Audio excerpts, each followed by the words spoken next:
E olá você, seja muito bem-vindo ou bem-vinda ao canal Mundo Milagre. Eu sou a Camila Milagre, esse é meu diário pessoal de estudos de um curso em milagres.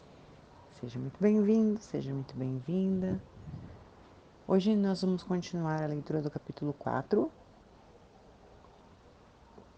sessão 4, cujo título é Isso não precisa ser assim. Se tu não podes ouvir a voz que fala por Deus, é porque não escolheste escutar. Que escutas a voz do teu ego é demonstrado pelas tuas atitudes, os teus sentimentos e o teu comportamento. No entanto, é isso que queres. É isso que estás lutando para manter e te mantens vigilante para salvar. A tua mente está cheia de esquemas para salvar a face do teu ego e não buscas a face de Cristo. O espelho no qual o ego busca ver a própria face é, de fato, escuro. Como pode ele manter o truque da sua existência, exceto com espelhos? Mas aonde olhas para achar a ti mesmo, depende de ti. Eu tenho dito que não podes mudar a tua mente mudando o teu comportamento, mas tenho dito também, e muitas vezes, que podes mudar a tua mente. Quando o teu humor te diz que escolheste de forma errada, e isso acontece sempre que não estás alegre, então saibas que isso não precisa ser assim. Em todos os casos, pensaste de forma errada a respeito de algum irmão criado por Deus e estás percebendo imagens que o teu ego faz em um vidro escurecido. Pensa honestamente no que tu pensaste que Deus não teria pensado e no que não pensaste que Deus teria querido que pensasse.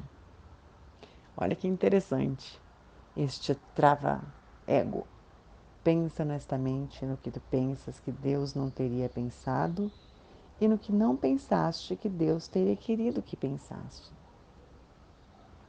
Investiga sinceramente o que fizeste e deixaste de fazer em função disso, e então muda tua mente para que ela pense como a de Deus. Isso pode parecer difícil de fazer, mas é muito mais fácil do que tentar pensar em oposição a isso. A tua mente é una com a de Deus. Negar isso e pensar de outro modo tem mantido o teu ego inteiro, mas literalmente partiu a tua mente.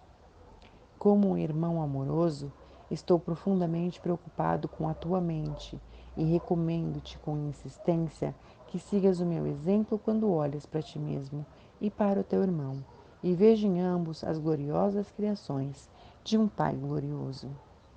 Quando estás triste, saibas que isso não precisa ser assim. A depressão vem de um senso de estares sendo privado de alguma coisa que queres e não tens. Lembra-te de que não és privado de nada, exceto pelas tuas próprias decisões, e então decide de outra forma. Acho que aqui a gente já tem que fazer, né, uma marcação, pelo menos para mim, ela é bem forte, bem interessante, dizendo: lembra-te de que você se lembre que você não é privado de nada, exceto por aquilo que você escolhe ser privado, né? Nas suas próprias decisões, do que você pode e não pode ter, do que você pode e não pode receber, do que você é, me vê essa palavra, digno ou não é digno de receber. E todas as crenças limitantes de merecimento que a gente tem, a gente pode começar a destruir, descriar isso agora. E todos os lugares que a gente se separa da mente de Deus, que é a nossa mente também, que a nossa é unida a isso. Vamos destruir, descriar também tudo isso que impede a gente de retornar à casa. Voltando ao texto. Quando está ansioso, reconhece que a ansiedade vem do caráter caprichoso do ego e saibas que isso não precisa ser assim.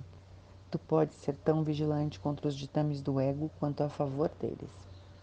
Quando te sentes culpado, lembra-te de que, de fato, o ego violou as leis de Deus, mas tu não. Deixa os pecados, entre aspas, do ego para mim. É para isso que serve a expiação. Mas até que mudes a tua mente em relação àqueles a quem teu ego tem ferido, A expiação não pode liberar-te. Enquanto te sentes culpado, o teu ego está no comando, porque só o ego pode experimentar a culpa. Isso não precisa ser assim. Outra frase que vai ficar aqui para mim dessa sessão, que eu tenho chamado de item, mas eu me dei conta ontem que a sessão, nessa sessão 4, isso não precisa ser assim. Então, qualquer coisa na tua vida que está incomodando agora, pega a energia disso. Olha na carinha disso e fala: isso não precisa ser assim. Uma questão de saúde, olha na carinha dela e fala: isso não precisa ser assim. Uma questão de família, olha na carinha dela: isso não precisa ser assim. Uma questão de dinheiro, falta de prosperidade, isso não precisa ser assim. É leve para vocês? É fácil ou difícil fazer isso? É fácil ou difícil fazer essa mudança na mente, não no comportamento, na mente? Quanto a gente escolhe isso? E se a gente não está escolhendo, olha na cara disso, diz: isso não precisa ser assim. Uh, Voltando ao texto. Golinho de café. Vigie em tua mente as tentações do ego e não sejas enganado por ele. Ele não te oferece nada. Quando tiveres desistido dessa desespiritualização voluntária, verás como a tua mente pode focalizar e se erguer além da fadiga e curar. Entretanto, tu não és suficientemente vigilante contra as exigências do ego para desengajar a ti mesmo. Isso não precisa ser assim. O hábito de te engajares com Deus e as suas criações é fácil de ser estabelecido se ativamente te recusares a permitir que a tua mente se disperse. Não é um problema de concentração, é a crença em que ninguém, incluindo a ti mesmo, vale um esforço consistente. Todos os lugares que a gente acredita que ninguém, inclusive nós mesmos, não valemos um esforço consistente para trazer a mente de volta ao seu ponto natural de inteligência una com Deus. Vamos destruir e descriar tudo isso. Isso não precisa ser assim, não está no texto, só eu que estou dizendo. Voltando para o texto. Fica do meu lado de forma consistente contra esse engano e não permitas que essa crença desgastada te faça regredir. Os desanimados são inúteis para si mesmos e para mim, mas só o ego pode ser desanimado. Consideraste realmente quantas oportunidades tens tido de te alegrares e quantas tens recusado? Não há limite para o poder de um filho de Deus, mas ele pode limitar a expressão do seu poder tanto quanto escolher. A tua mente e a minha podem unir-se para brilhar afastando o teu ego, liberando a força de Deus em todas as coisas que pensas e fazes. Não te acomodes com nada menos do que isso e recusa-te a aceitar qualquer coisa que não seja assim como tua meta. Vigia com cuidado a tua mente, procurando crenças capazes de impedir a realização disso e caminha para longe delas. Julga pelos teus próprios sentimentos se tens feito isso bem, pois esse é o único uso acertado do julgamento. O julgamento, como qualquer outra defesa, pode ser usado para atacar ou proteger, ferir ou curar. O ego deve ser trazido a julgamento e lá considerado insuficiente. Sem a tua própria aliança, proteção e amor, o ego não pode existir. Deixa que ele seja julgado verdadeiramente e não podes deixar de retirar dele a aliança, a proteção e o amor. Tu és um espelho da verdade, no qual o próprio Deus brilha em perfeita luz. Ao vidro escuro do ego, precisas apenas dizer: eu não vou olhar aqui, porque sei que essas imagens não são verdadeiras. Uau! Tu és um espelho da verdade. Tu és um espelho da verdade, no qual o próprio Deus brilha em perfeita luz. Como é isso para você? Ao vidro escuro do ego, precisa apenas dizer: eu não vou olhar aqui, porque eu sei que essas imagens não são verdadeiras. Então, permite que aquele que é santo brilhe sobre ti em paz, sabendo que isso é apenas isso, tem que ser assim. A sua mente brilhou sobre ti na criação e trouxe a tua mente ao que é. A sua mente ainda brilha sobre ti e tem que brilhar através de ti. O teu ego não pode impedi-lo de brilhar sobre ti, mas pode impedir-te de deixar que ele brilhe através de ti. A primeira vinda de Cristo é apenas um outro nome para a criação, pois Cristo é o Filho de Deus. A segunda vinda de Cristo não significa nada mais do que o fim do domínio do ego e a cura da mente. Como isso se parece para vocês? Né? Como há pessoas que dizem, estou esperando voltar, né? Jesus vai voltar, Cristo voltará. E se for isso, é leve ou pesado para vocês? O livro diz, Um Curso em Milagres diz, a segunda vinda de Cristo não significa nada mais do que o fim do domínio do ego e a cura da mente.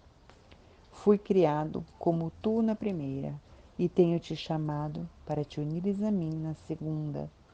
A segunda vinda está a meu encargo e o meu julgamento, que é usado só para proteção. Não pode estar errado porque jamais ataca. O teu pode estar tão distorcido que acreditas que eu estava equivocada ao escolher-te. Asseguro-te que esse é um equívoco do teu ego. Não o tomes equivocadamente por humildade. O teu ego está tentando convencer-te de que ele é real e de que eu não sou, porque se eu sou real, não sou mais real do que tu. Esse conhecimento, e eu te asseguro que isso é conhecimento, significa que Cristo veio à tua mente e a curou. Delícia! Como é isso para vocês? Para mim soa como algo pacífico, restaurador, reconfortante, como abraçar alguém que você adora e ficar naquele abraço.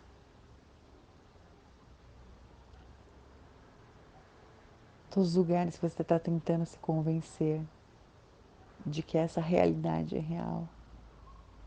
Destrói, descria, por favor. E se você, só por ter escolhido ouvir essas palavras, ler essas palavras sozinho, comigo, de qualquer maneira, e se você já tiver encontrado como se liberar do ego, retomando você e foi curado. Por mais que não possa aparecer agora. Voltando ao texto. Eu não ataco o teu ego. Trabalho com a tua mente superior, o lar do Espírito Santo, quer tu estejas dormindo ou acordado, do mesmo modo que o teu ego faz com a tua mente inferior, que é a sua casa. Sou a tua vigilância nisso, porque tu estás por demais confuso para reconhecer a tua própria esperança. Eu não estou equivocado. A tua mente elegerá unir-se à minha, e juntos nós somos invencíveis. Tu e o teu irmão ainda reunir-se-ão em meu nome, e a vossa sanidade será restaurada. Eu ressuscitei os mortos, por saber que a vida é um atributo eterno de todas as coisas que o Deus vivo criou. Por que tu acreditas que seja mais difícil para mim inspirar o desespiritualizado ou estabilizar o instável?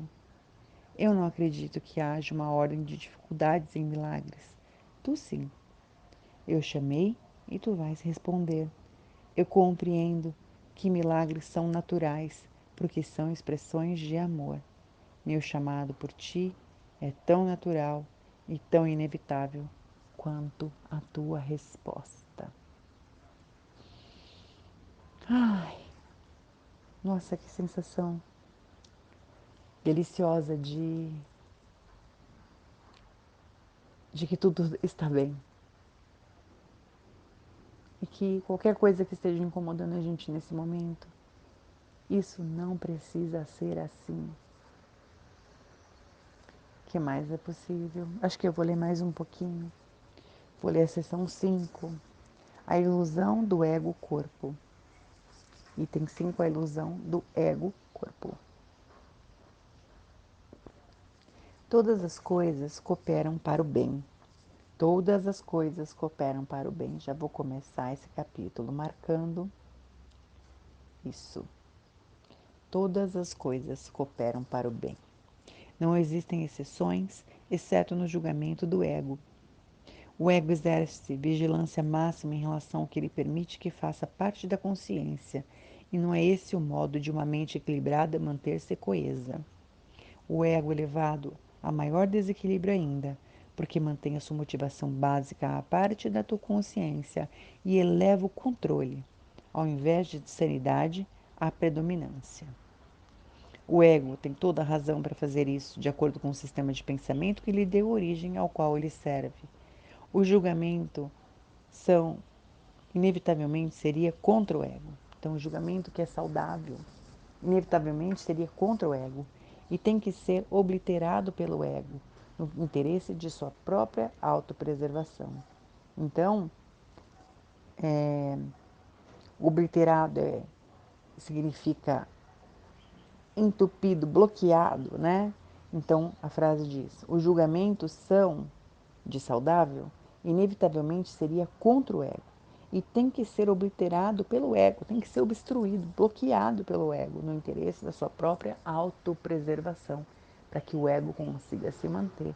Gente, quão forte é isso para vocês? Todos os lugares que o ego tem assumido o controle sobre o nosso ser infinito. Vamos destruir, descriar isso e como seria a gente dizer, isso não tem que ser assim, isso não tem que ser assim, isso não vai mais ser assim. O que eu posso escolher aqui? Voltando ao texto. Uma das principais fontes do estado de desequilíbrio do ego é a falta de discriminação entre o corpo e os pensamentos de Deus. Os pensamentos de Deus são inaceitáveis para o ego, porque apontam claramente para a não existência do próprio ego. Assim sendo, o ego ou os distorce ou se recusa a aceitá-los. Ele não pode, porém, fazer com que deixem de ser. Tenta, portanto, não só esconder os impulsos inaceitáveis do corpo, mas também os pensamentos de Deus, porque ambos são ameaçadores para ele. Estando preocupado primariamente com a sua própria preservação diante da ameaça, o ego os percebe como o mesmo. Percebendo-os como o mesmo, tenta se salvar para não ser varrido para longe, como certamente seria a presença do conhecimento. Qualquer sistema de pensamento que confunda Deus e o corpo tem que ser insano. No entanto, essa confusão é essencial para o ego, que julga só em termos de ameaça ou não ameaça a si mesmo. Em um certo sentido, o medo que o ego tem de Deus é pelo menos lógico, já que de fato a ideia de Deus o dissipa.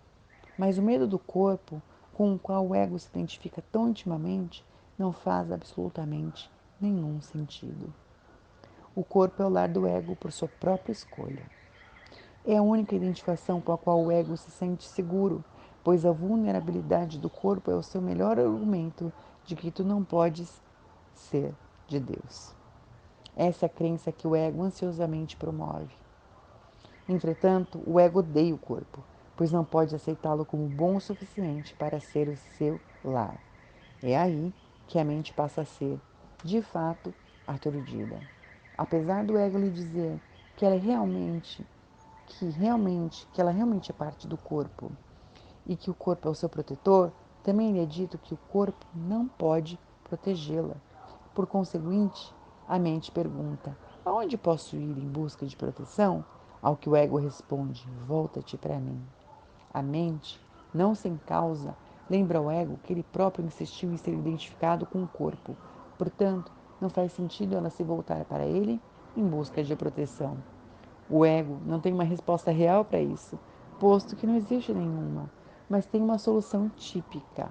Oblitera a questão da consciência da mente. Uma vez fora da consciência, a questão pode produzir e produz inquietação, mas não pode ser respondida porque não pode ser colocada. E aqui é muito interessante, né? Pelo menos na minha perspectiva, por todas as coisas que eu tenho aprendido em relação ao meu corpo, né? Como o corpo, quando ele está a favor da consciência ou até mesmo do conhecimento, deixa eu fechar por aqui, porque está passando um carro de mercado. Deixa eu pausar um pouquinho. Bom, então voltando agora aqui, o barulho externo se foi. Eu dizia com relação ao corpo, né, pelas minhas próprias experiências e uma nova jornada com o corpo, de como existem implantes e explantes no corpo, coisas que a gente carrega no corpo, memórias que a gente carrega no corpo, memórias traumáticas, né? E como quando a gente libera isso, a gente volta para a consciência, o corpo fica sendo um instrumento de consciência, não um instrumento do ego. Porque qual é o valor de guardar uma memória traumática se aquilo causa dor, doença, rejeição, se aquilo causa todas essas coisas que a gente vê aqui no SEM que não são reais, né? Que só o amor é real, que são coisas que foram trancadas com a força do ego, justamente para manter a separação no lugar, né? Para que isso não se vá, para que isso separe você do que aconteceu, para que isso separe você da pessoa que com quem você criou algo que não foi muito interessante, né? Mas ao mesmo tempo que existe essa questão de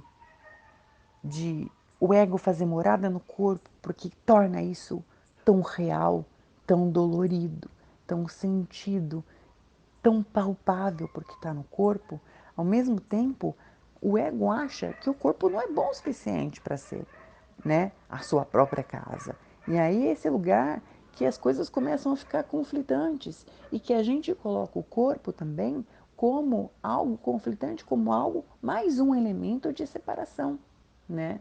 Qual é o valor então de ter um corpo? Então, qual é o valor, né? O que o ego quer no corpo, né? E aí ele diz aqui, a mente não se encausa, lembra o ego, que ele próprio insistiu em ser identificado com o corpo.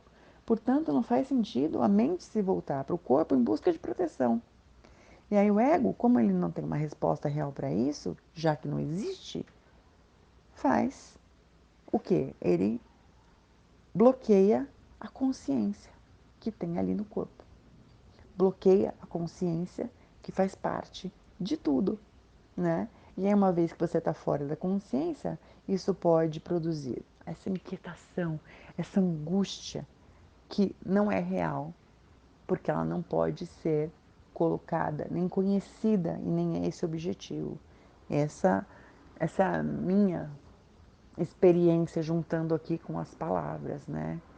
Senão, qual seria o valor de ter um corpo? Por que nós escolheríamos ter um corpo?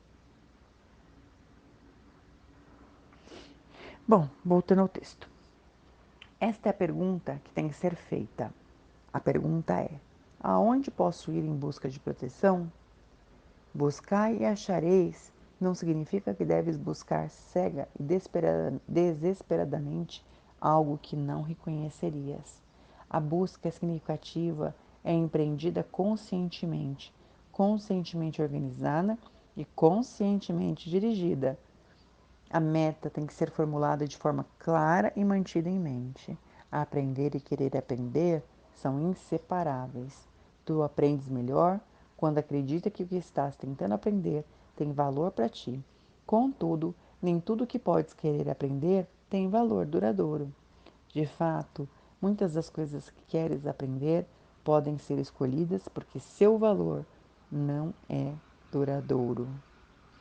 O ego pensa que é uma vantagem não se comprometer com coisa alguma que seja eterna, porque o eterno não pode deixar de vir de Deus. A qualidade do que é eterno é a única função que o ego tem tentado desenvolver, mas sistematicamente tem falhado em conseguir. O ego transige com o tema do eterno exatamente como faz com todos os temas que, de alguma maneira, digam respeito à questão real, passando a envolver-se com assuntos tangenciais, ou seja, né, que vai comendo pelas bordas, que não passam pelo centro da questão, só superficialmente. Espera esconder a questão real e mantê-la fora da mente. A ocupação característica do ego com coisas que não são essenciais é precisamente para esse propósito. As preocupações com problemas colocados para serem insolúveis são os instrumentos favoritos do ego para impedir o progresso do aprendizado. Em todas essas táticas diversivas há, porém, uma única questão que nunca é colocada por aqueles que as perseguem. Para quê? Essa é a questão que tu tens que aprender a colocar em relação a tudo. Qual é o propósito disso? Isso é relevante, né? Podemos ir além. Qual é o propósito disso? Isso é relevante? Isso é uno com a mente de Deus? Isso precisa ser assim? Que outras perguntas a gente pode fazer para colocar o ego em xeque? Voltando ao texto. Seja ele qual for, vai dirigir os teus esforços automaticamente. Quando tomas uma decisão em relação ao propósito, naquele momento tomaste uma decisão a respeito do teu esforço futuro. Uma decisão que vai permanecer efetiva, a não ser que mudes a tua mente. A não ser, né, que a gente escolha voltar para o impalpável, né, para o que não é real, para a ilusão e o que mais é possível, né? Eu achei que essas duas sessões do capítulo 4 foram riquíssimas como todas, né? Eu acho que é tão complicado cada vez que a gente expande em cada um desses temas, pelo menos para mim, não sei como tem sido para vocês, mas pelo menos para mim tem sido muito, me coloca numa posição de força que eu talvez não tenha experimentado com outras coisas. Eu realmente estou me nutrindo bastante com essas leituras. Espero também que seja uma grande contribuição para vocês. O que mais é possível depois dessa leitura. Um forte abraço e até a próxima.